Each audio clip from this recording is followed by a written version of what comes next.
Carmen. ¿Me podrías contar un poco, hace 18 años que viene? 18 años. ¿Y cómo es esta fogata? ¿Cómo la has visto? Hermosa, hermosa. Tengo el milagro de mi hijado, sobrino, Juan Manuel. ¿Qué milagro fue? Un milagro muy grande. ¿Sí? Sí, yo le pedí eso a él, si nacía el niño bien, íbamos a venir todos los días, todas las veces que fuese la fiesta. Hace 18 años. ¿Qué problema tenía cuando nació? Problema muy mal de la salud de él. Ajá. Tenía poca posibilidad de vivir.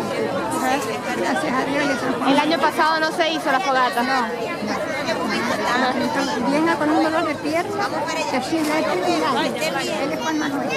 Buenísimo. Él es Juan Manuel. Bien. Bueno.